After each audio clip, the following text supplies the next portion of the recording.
This series presents information based in part on theory and conjecture. The producer's purpose is to suggest some possible explanations, but not necessarily the only ones, to the mysteries we will examine.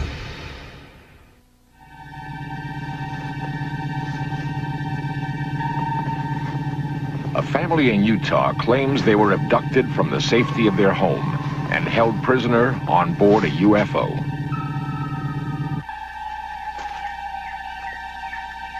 Other people have also reported being captured by extraterrestrials. A man in Wyoming claims that while he was hunting, he came face to face with alien beings and was forcibly taken on board their spacecraft.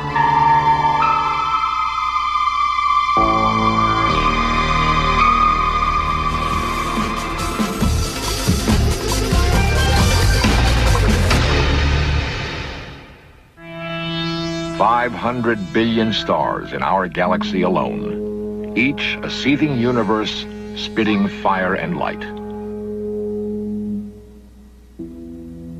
Only recently have the powerful eyes of radio telescopes given mankind a glimpse of the infinity of space. Astronomers maintain that if intelligent life exists on distant worlds, the likelihood of it crossing the endless chasm of time and space is next to impossible. Yet, 50,000 UFO sightings are reported each year. Some are backed by what is purported to be concrete evidence, like the suspended image of a UFO captured by an Arizona cameraman in 1966.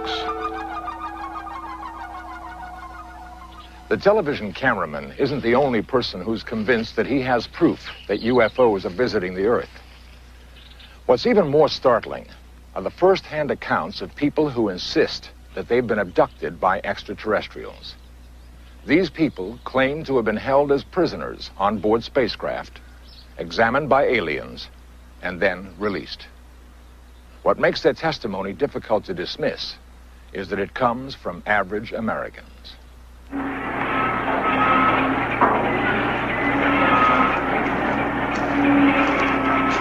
Carl Higdon is the foreman of an oil rig in Rawlins, Wyoming. He's been at the same job for 15 years, working 6 days a week to support a family of 7. His crew refers to him as the Wyoming Coyote because of his feisty determination to get the job done against all odds.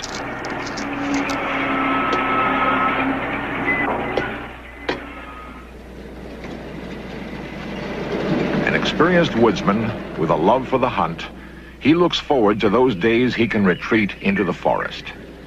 However, one October morning in 1974 was to be different from all other days. Carl recreates the events as he remembers them. I went to pick up my crew to go to work, and one of them was sick, so we couldn't work. So I came back to the house and decided I'd go hunting. So I decided to go on down into the forest, and I hunted down there until, it must have been around 4 o'clock.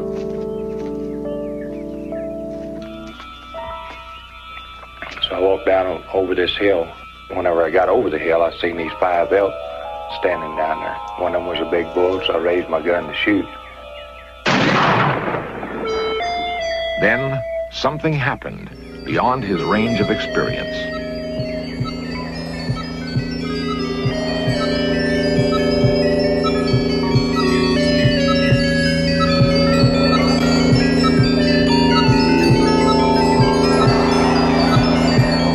Carl blacked out. When he regained consciousness, he was aware that an undetermined period of time had elapsed and that he had lost touch with reality. He stumbled through the forest in a dazed condition, trying desperately to figure out where he was and how he could get help.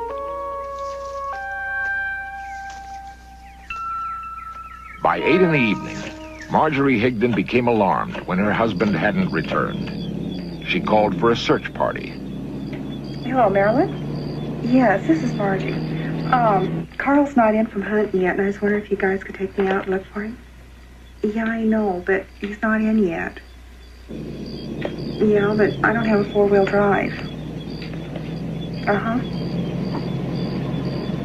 Well, I don't know. I just feel like I ought to go look for him.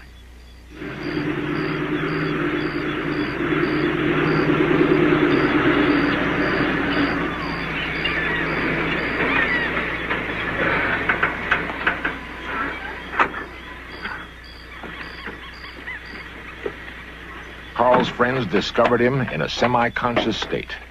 They were disturbed by his incoherent ramblings. What happened? I don't know. You don't know. I don't know. It seems strange. You sure you're all right? Yeah? You're not hurting anywhere? No. Okay. Get you out of here and get you to the doctor as soon as we can.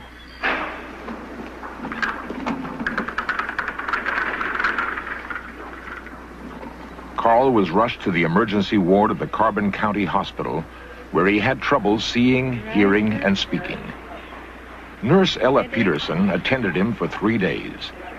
During that time, he remained mainly in an amnesiac state, unable to recall his own name or recognize his wife. After the incident, life in Rawlins changed for Carl. He was too disoriented to work or function normally. In desperation, he contacted the UFO agency, APRO, who sent Dr. Leo Sprinkle to investigate.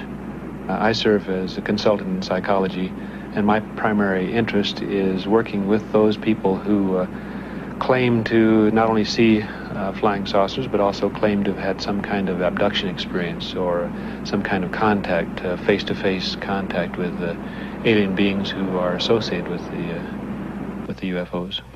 I myself have investigated 23 persons using hypnotic techniques to assist them to recall the experience.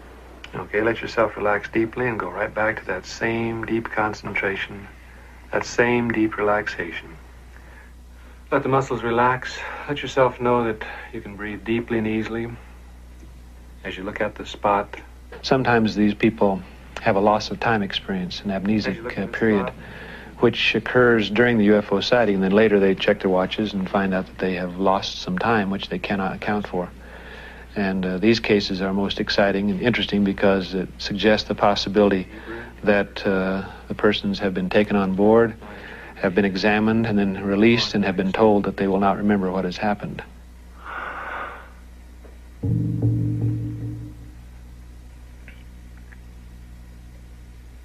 Fire. The bullet don't look right.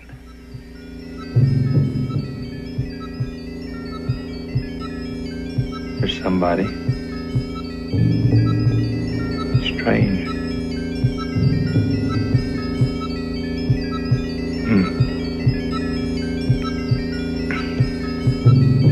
He wants me to go with him.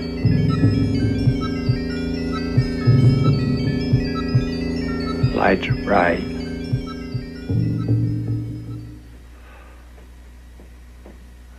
Lights are...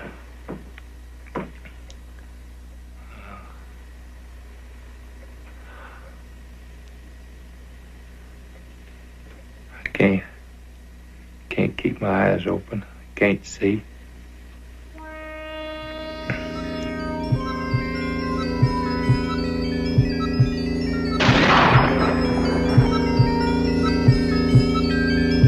They look like me, same features. He said the sun burns him. He's gonna take me back. Just let yourself go back inside the cubicle. What happens inside the cubicle? Oh. Can't get in, there ain't no door. Do you know how you get in? No. We're above the trees. I can see pretty good. The ball looks like a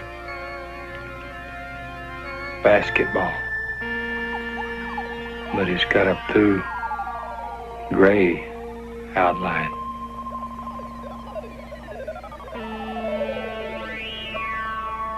It's kind of dark. No lights. There's the lights again.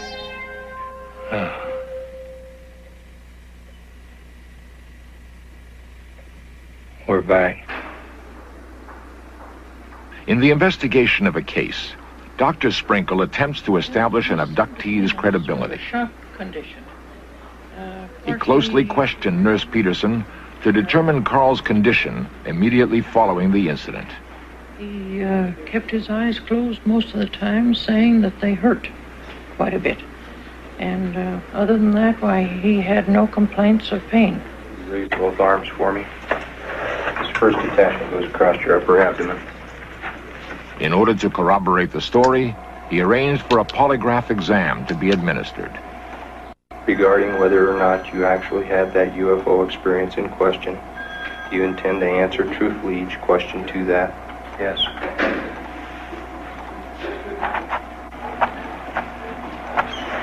Did you ride in that spacecraft you described to me?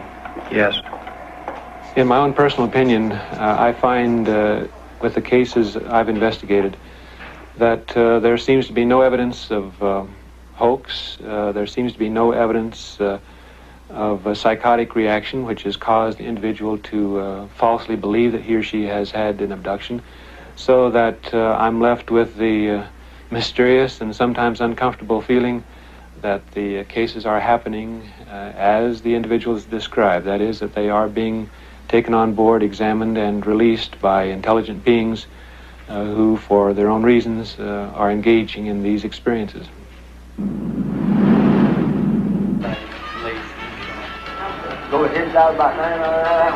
Carl managed to work through a traumatic incident that he had been unable to live with.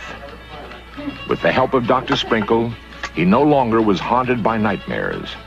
He no longer doubted his own sanity. The abduction experience was resolved to his own satisfaction, and Carl resumed his work with a new vigor. It don't make a hill of beans to me whether anybody believes it or not. I know what happened to me. If people want to take it at face value, that's fine. If they don't, it don't make me any difference. The only thing I'm saying is if this does happen to anybody else, what they ought to do is talk to somebody about it. Not to hold it inside and try to conquer it themselves, because it can't be done, I don't think.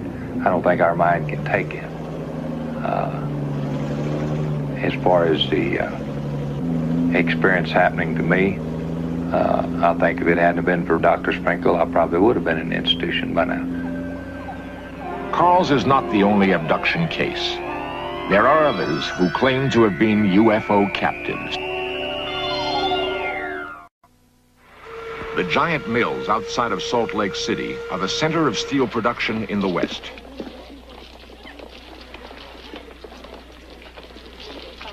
My name is Pat Roach, and I work at the steel company in Orem. I'm a millwright apprentice. I should be a journeyman in another year or two. Pat is one of 5,000 employees at the steelworks. When she completes her training as a millwright apprentice, she will be the only woman licensed to make repairs on the heavy machinery.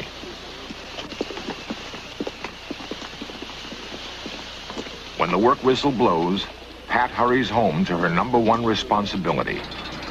She is the sole support of 5 young children. On October 16th, 1973, the normal flow of her life was dramatically altered. Pat recreates the events for In Search Of. It was about 8 o'clock in the evening. My little boy was 4 at the time. He climbed up beside me, and he had his blanket with him, and we fell asleep.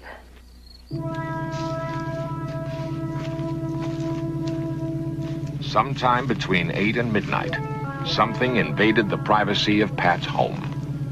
Her children, normally alert to strange sounds in the night, slept on, as if put in a deep trance.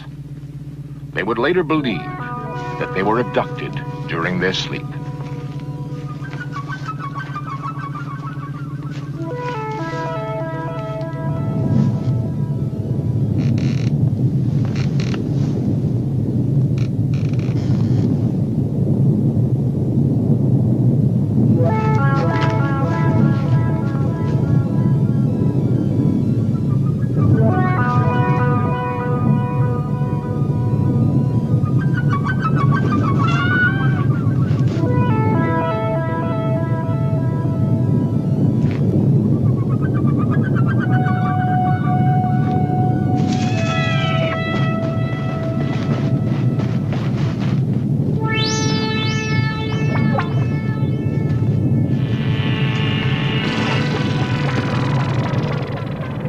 Only one child reported seeing something too strange to believe.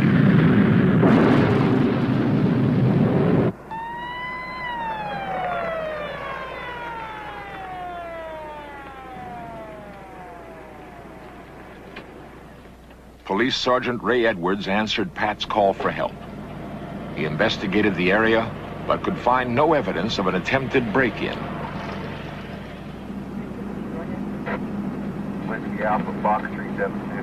The following morning, Edwards filed an official report, leaving the case open. He dismissed the claim of Pat's 6-year-old Deborah, who insisted the house had been invaded by spacemen. Nevertheless, for the Roach family, an unsettling mystery still hung over their household and was to persist for the next 2 years.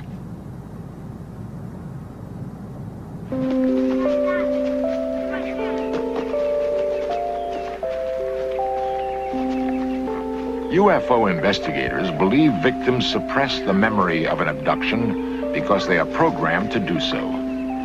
Researchers feel, however, that children stand a better chance than adults of resisting mind manipulation. I wouldn't have actually known what happened that night. I probably wouldn't have even investigated it at all if it hadn't been for the fact that 2 of my children were just positive that they were spacemen.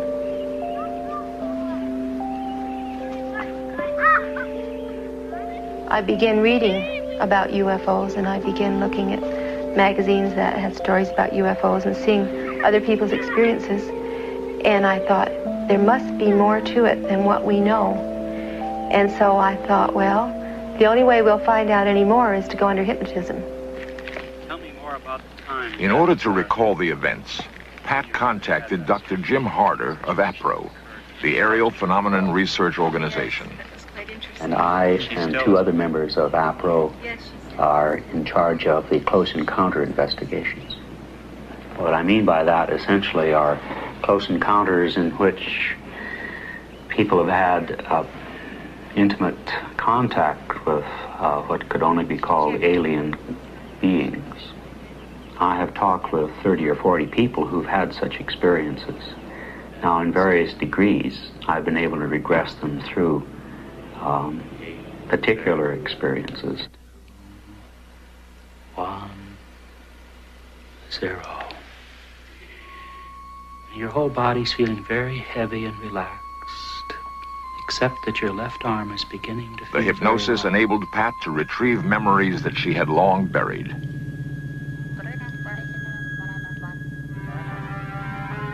I remember what the interior of the spaceship looked like. It seemed that the walls fell away as you went to the ceiling, and you could see the stars and everything. There was a TV scanner that would start at the top of my head and go all the way down and come back again. It was like an eye. I was examined by a man that was just an ordinary man. He was a little over 6 foot tall. So I was very upset because he came at me with a needle, a long needle, right here. I was angry with him because I didn't feel that they had any right to come into someone's home and take them.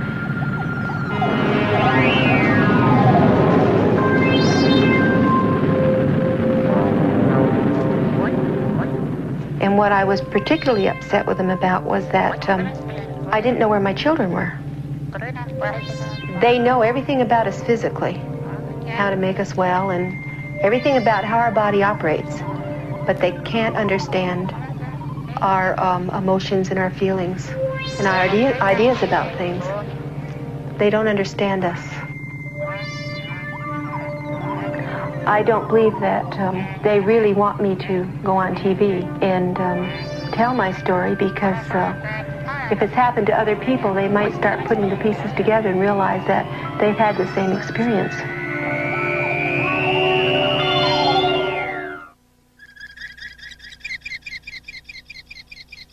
Powerful radio telescopes point to the heavens, listening to the noise of the universe. Astronomers committed to the concept that it is impossible for extraterrestrial life to come to Earth believe that if contact is made, it will come through a radio signal across the infinite expanse of space. But there are others, ordinary men and women, who insist that intimate contact has already been made. Coming up next, In Search Of continues with a probe into time travel. Then 20th Century with Mike Wallace reports on the scrutiny of the police in the wake of the Rodney King and Amadou Diallo incidents. And later tonight, The Men Who Killed Kennedy takes a close look at the evidence that Lee Harvey Oswald may not have acted alone. At 9, here on the History Channel, where the past comes alive.